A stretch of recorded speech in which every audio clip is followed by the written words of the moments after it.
Good morning everyone. आज जून मास 2 तारिख रविवार। आसंतु आज गुरुत्वपूर्ण खबर उपर नजर पकाइबा। नंबर 1, आहुरी 2 दिन प्रचंड ताती। उत्तर पश्चिम दिगरु शुष्क गरम वायु पश्चिम ओडिशा को प्रवेश करुछि। फल 3 दिन है पश्चिम ओडिशार जिलागुड़िक असह्य ताती अनुभूत होउछि। शुक्रवार पश्चिम निआं बर्षिछि। सेठारे सर्वाधिक तापमात्रा 46 डिग्री अतिक्रम करिछि। ततलागढ़ भाव परिचित टिटलागढ़ दिन तापमात्रा राज्यर सबुठु अधिक 46.5 डिग्री रेकर्ड होइछि। केवल टिटलागढ़ नुहे बरं सुवर्णपुर पारद 46.2 डिग्री छुईछि। बरगढ़ में 46 डिग्री और बलांगीर 46.4 डिग्री रही। तेबे आगक आहरी 5 दिन पर्यंत एभली परिस्थिति लागि रहिबार संभावना रही। एही समय किछि अंचल में कालबैशाखी प्रभाव में बिजुली घड़घड़ी सह हालुकारू मध्यम धारणर वर्षा होइपारे। केतेक अंचल में घंटा प्रति 30 ରୁ 40 किमी बेगरे पवन बहिबार मध्य संभावना रही। तेबे जून रे मौसुमी आसिले तातीरु आश्वस्ति मिलियो बोली कुआଯାଉଛି।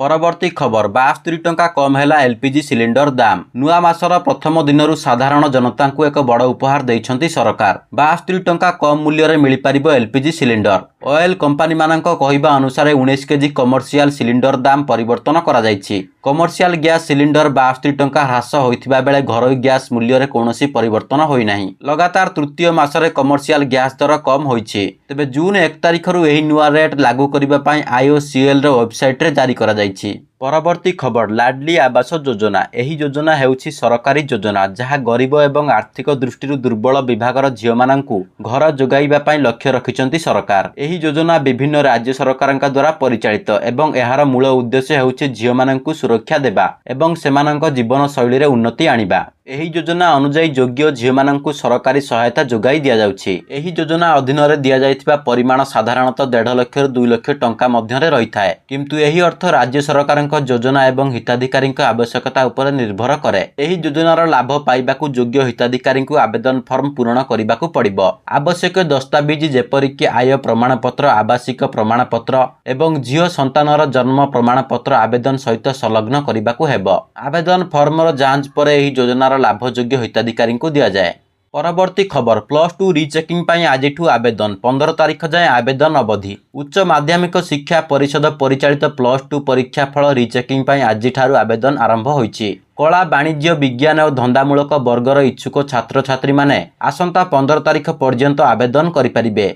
ऑनलाइन रे मूल्यन होइथिबा विषय गुड़िकर सॉफ्ट कॉपी आवेदनकारी को मेसेज और ईमेल रो लिंक माध्यम रे जून 10 ରୁ 20 तारिख मध्य प्रदान करा जिवो। रिचेकिंग पाई गोटिए विषय प्रति 200 टंका फीस धार्य करा जाइथिबा परिषद पक्षरु दर्शा जाइछि। परवर्ती खबर प्रधानमंत्री किसान सम्मान निधि योजना रे सामिल थिबा चाषींक पाई खुशी खबर। कारण एथिरे सामिल थिबा चाषींक पाई सरकार बड़ निष्पत्ति नेबाकू जाउछंती। पीएम किसान सम्मान निधि योजना रे सामिल थिबा चाषी खूब शीघ्र 17तम किस्ती पाइबाकू जाउछंती। खूब शीघ्र चाषींक अकाउंट को आसीबाकू जाउछि 2000 टंका। 17तम किस्ती रे चाषी मानक अकाउंट को 2000 टंका लेखाएं आसीबो। एथिरे देशर प्राय 12 कोटी चाषी उपकृत हेबे। जेउ माने नूतन भाबे एही योजना रे सामिल होइछंती सेमाने मध्य टंका पाइबे। तेबे जून मास 15 तारिख सुधा नूतन सरकार गठन हेबार आकलन करा जायछि। तेणु जून मासर शेष सप्ताह किंबा जुलाई मासर प्रथम सप्ताह रे 17तम किस्ती योग्य कृषकक अकाउंट को पठाजिबो बोली सूत्ररु प्रकाश पाइछि। तेणु सेही कृषक माने जेउ माने ए पर्यंत ईकेवाईसी करिनाहांती